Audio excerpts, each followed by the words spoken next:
can we make it more democratic, those devices for people?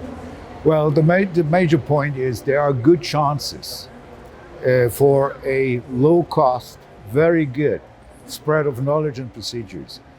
The problem is sometimes with devices, robots, brain computer interfaces, neuromodulation devices, transcranial magnetic or disease stimulator, things like that. They're getting cheaper and cheaper, though, to be honest, but they are not of the highest importance.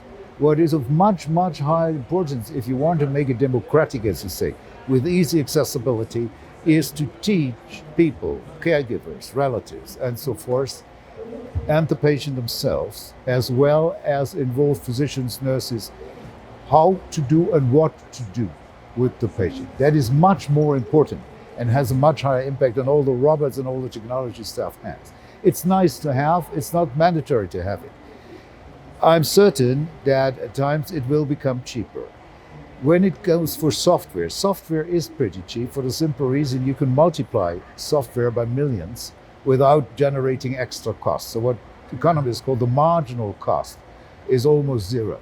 Not completely zero, but close to zero, which is a good news, of course, because you can use this low cost to make increase the availability and the bandwidth and the depth of how many people you can reach with certain procedures.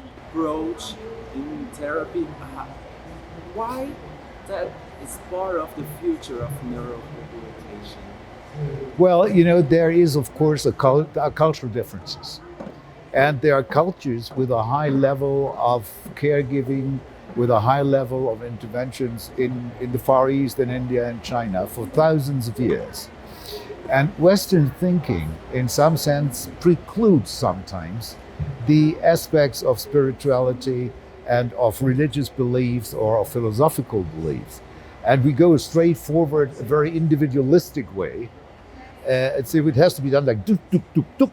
And then you use evidence-based medicine, and the only way of doing this is this and that.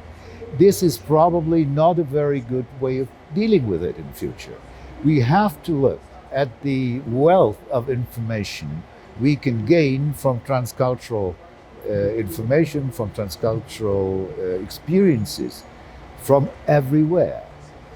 The spirituality is not just religious beliefs or rituals, things like that, is also deeply embedded into how we perceive human beings. You know, Europeans and Western cultures in general, they conceive human beings as being individuals, and they concentrate on the individual. Other areas of the world, we are more concentrating on the interactions and the sociality and the community around the patient. So that is a different approach. Both have justification, and I think the bottom line is that we should, more than we do today, learn from each other, from different civilizations, from different cultures, from different beliefs and different philosophies as well. That there is an enormous wealth of knowledge embedded in that. Some of this knowledge, as I mentioned, goes back millennia in certain civilizations. And fortunately, let's say the willingness to use this is increasing also in so-called Western countries. What's the importance of having a regional event of neurorehabilitation in Latin America? Okay, I think we have regional organizations under the umbrella of the World Federation in many areas of the world, in India, in parts of Europe, Central Asia, and we want to sparkle up this also in Latin America. We have several organizations, we have regional vice presidents for Latin America and Mesoamerica, but my personal wish, if I may, my personal wish would be that this interaction with our friends in Latin America is increased. And this meeting is also a first step into this direction.